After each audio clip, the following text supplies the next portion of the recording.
개인들에게는 애증의 반도체지만 외국인들의 수급은 이 반도체로 몰리고 있다고요? 네, 그렇습니다. 외국인들이 1월부터 7월까지 삼성전자를 순매수한 규모만 무려 13조입니다. 13조요? 개인 투자자들은 테마에 많이 열광했죠, 그동안에. 외국인들은 삼성전자, SK하이닉스를 공격적으로 꾸준히 매집해왔습니다. 우리가 외국인들의 단기 롱숏 전략을 따라가기는 힘들고 또 전업 투자자도 아니라면 외국인이 중장기로 매집하는 종목에 관심을 가져야 할 필요가 있습니다. 지금부터 그 내용을 낱낱이 파헤쳐 드리겠습니다. 반도체 업황의 핵심은 재고 정점이라는 데 있습니다. 반도체 업황은 재고가 정점에 있을 때가 바닥입니다. 경기가 굉장히 침체되어 있는데 이게 업황이 바닥이 맞느냐? 재고가 소진되고 있는 게 맞습니까? 네, 맞습니다. 경기가 빨리 회복되면 재고가 빨리 소진되고 천천히 회복되면 재고도 천천히 소진된다는 것뿐 결국 업황이 회복된다는 것에서는 차이가 없습니다. 남희 씨, 혹시 핸드폰 언제 바꾸셨나요? 3년은 된 것 같아요. 최소 3년 혹은 오래되셨네요. 4년. 네, 삼성전자나 애플이 굉장히 싫어하겠네요.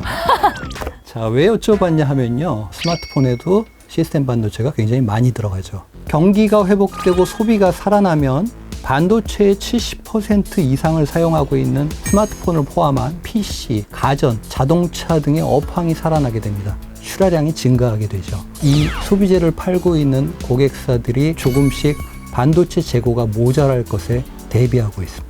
반도체 업황을 바라보는 두 번째 키워드는 장비 발주부터 생산까지 12개월. 지금 주요 반도체 기업들이 설비 투자를 60% 이상 줄인 상태인데요. 이건 감산하고는 차원이 다릅니다. 수급 밸런스의 균형이 이미 깨져 있다는 뜻입니다. 보통 장비가 발주돼서 생산, 양산에 이르기까지 10개월에서 12개월 걸린다는 게 통설인데요. 지금부터 발주를 시작해도 12개월 후에 생산이 시작된다는 얘기입니다. 그럼 아까 말씀드린 그런 수요처들, 결국 제품을 공급해야 되는 고객사들 입장에서는 반도체 공급이 모자랄 것에 대비할 수밖에 없겠죠. 업황은 조금 더디게 오더라도 이미 반도체 재고는 줄어들기 시작했고 고객사들은 움직이기 시작을 했습니다. 그렇기 때문에 2024년 한 해는 무조건 업황이 좋아질 수밖에 없다고 봅니다. 다음 키워드입니다. DDR4 가격은 내리고 평균 판매 가격은 오르고 저사양 반도체 가격이 계속 하락하고 있음에도 불구하고 DDR5라든지 HBM 같은 프리미엄 제품의 가격이 평균 단가를 계속 크게 올리고 있습니다. 아마존, 마이크로소프트, 구글, 메타 같은 기업들이 데이터 센터에 투자에 나서고 또 생성형 AI의 개발 경쟁이 붙으면서 고사양 프리미엄 메모리에 대한 발주가 늘어나고 있다는 의미이기도 합니다. 메모리 반도체 위주로 말씀을 해주셨는데 비메모리 반도체 쪽은 어떻게 보시나요? 비메모리 반도체는 패블리스부터 먼저 말씀을 드리겠습니다. 비메모리 반도체 쪽은 전통의 강자들이 있습니다. 우리나라는 아직 초보 단계고 그 생태계도 굉장히 취약한 편인데요. 삼성전자가 R&D에 나서고 있고 K생태계를 구축하기 위해 굉장히 힘쓰고 있습니다. 파운드리 쪽에서는요, TSMC를 추격 중이다. 삼성전자의 주력 공정은 5나노와 지금 7나노입니다. 그런데 5나노와 7나노가 설비 가동률이 90%를 넘어섰다는 것이 확인이 됐습니다. 그러면서 TSMC에 대한 추격이 시작된 것으로 보입니다. 오늘은 꿀팁을 하나 드리면요. 통상 급등락의 탄력은 장비가 제일 두드러지고요. 그 다음에 소재 부품 순입니다.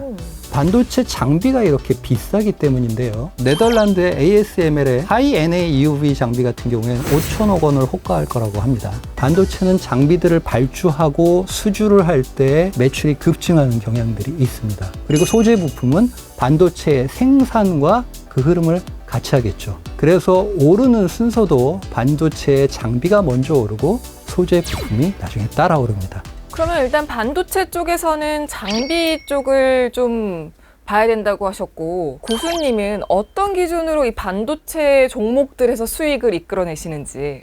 첫 번째, 기술 진입 장벽과 글로벌 경쟁력입니다. 하나 주의하셔야 될 것이 있는데요. 3나노 공정을 기준으로 했을 때 우리나라 장비 소비량의 국산화율은 20%밖에 되질 않습니다. 20%면 너무 낮은 거 아니에요? 네, 원래 반도체의 기원이 처음에 미국에서 시작이 돼서 일본으로 넘어갔다가 우리나라로 왔기 때문에 우리나라는 완제품이 강하죠. 그래서 국산화율이 굉장히 더딘 상황인데요. 그러다 보니까 이 업황이 좋아지면은 사실 우르르 오릅니다. 그런데 그 중에서 글로벌 경쟁력을 가지고 있고 기술 진입 장벽이 높은 기업은 사실 극소수입니다. 자, 두 번째. 저는 연평균 영업이익률이 20% 이상 되고 영업이익이 계속 증가하는 기업을 고르셨으면 좋겠습니다. 영업이익률이 높다는 건 기술 진입 장벽이 높다는 것과 똑같은 말입니다. 고객사가 인정하고 페이한다는 뜻이기 때문이죠. 마지막으로 전 유보율과 현금성 자산을 보는데요. 우리는 지금 고금리 시대에 살고 있습니다. 이런 고금리 시대에는 기업이 현금성 자산이 없어서 자금을 조달해야 된다는 것이 굉장한 핸디캡일 수 있습니다. 그것이 어떤 목적이 됐든 자금 조달 공시가 빈번하게 나온다든지 뭐 이런 기업에 대해서는 주가 하락에 압력이 작용할 수 있기 때문에 재무적 안정성이 매우 중요한 부분입니다. 그럼 이런 세 가지 기준을 토대로 수익단장 조성욱 고수님의 눈에 들어온 종목들은 어떤 게 있을까요? 첫 번째, 주성 엔지니어링입니다. 주성 엔지니어링은 30년이 넘은 반도체 역사를 가지고 있는 기업인데요. 3천여 개의 특허를 보유하고 있다고 알려져 있습니다. 3천여 개요? 네, 그런데 그 기술들에 굉장히 많은 원천 기술이 포함되어 있습니다. 우리가 ALD라고 하는 증착 장비가 있는데 이 고도화된 첨단 공정에 가장 필요한 장비입니다. 이걸 세계 최초로 개발한 기업입니다. 엄청난 기업이네요. 엄청난 기업이죠. 국내에서는 반도체 장비를 최초로 외국에 수출했던 업력도 가지고 있습니다. 그런데 전공정 장비만 만들고 있는 게 아닙니다. 디스플레이, 태양광 장비를 같이 만드는데 공정에 들어가는 장비군들을 모두 다 소화할 수 있는 전 세계에 몇 안 되는 기업입니다. 두 번째 키워드는요, SK 하이닉스와 같이 성장할 수 있는 패턴을 가지고 있습니다. 미세화 공정이라든지 첨단 공정에서 최우선순위의 장비를 이 기업이 가지고 있습니다. SK에서는 이 회사의 장비를 최우선순위로 가져가고 있고요. 그리고 삼성전자의 EV 공정 같은 첨단 공정에도 필요로 합니다. 자, 세 번째, 영업이익률 28.3%를 기록했습니다. 다른 회사도 영업이익률이 그렇게 좋았어요? 그렇지 않습니다. 이 회사는 업황이 안 좋음에도 불구하고 꾸준한 영업이익률을 내고 있고요. 앞에서 제가 말씀드린 여러 가지 기준에도 잘 부합하는 재무적 안정성까지 갖추고 있습니다. 일봉 차트를 함께 보시죠. 저게 뭐야? 저게 아니 엄청 급격하게 올랐네요. 많이 올랐죠. 네. 오를 만한 이유가 있기 때문인데요. 주성 엔지니어링 같은 경우에는 굉장히 큰 조정이 있었음에도 불구하고 많이 떨어지지 않고 지지하고 다시 오르는 모습을 보여주고 있습니다. 기업의 펀더멘탈이나 성장성 같은 것들을 알고 있는 시장 참여자들이 하단을 지지하고 있다는 의미죠. 월봉을 하나 더 보여드리겠습니다. 7월에 굉장히 많이 오르고 8월에 조정이 나오고 있는데 사실은 거래량이 그렇게 많지 않습니다. 여러분들 이거 잘 아셔야 되는 게요. 어떤 장대 양봉이나 이런 큰 거래를 수반하는 봉우리가 나오고 나서 음봉이나 양봉이나 거래량이 수반되지 않는 봉우리들이 나올 때는 그 이후의 방향성을 시장은 아직 정하지 않았다. 이렇게 이해를 하시면 됩니다. 그럼 주성 엔지니어링의 업황을 이제 보면 되겠죠. 기업의 펀더멘탈은 뭐 매우 좋대. 매출이 급성장할 거래. 그런 것들이 트리거가 돼서 맞고 떨어지기보다는 상당히 열려있다. 앞으로 더 갈 여지가 훨씬 더 있다고 보여집니다. 또 다른 종목은 어떤 종목이 고수님 눈에 들어왔을까요? 이번에는 ETF를 하나 소개해 드리겠습니다. 소울 반도체 소부장 FN ETF입니다. 유명한 ETF예요? 네, 지금 굉장히 핫하죠. 반도체 소부장 종합 선물 세트 같은 느낌인데요. 이 ETF 안에는 반도체 전공정, 후공정, 소재 부품이 다 망라되어 있습니다.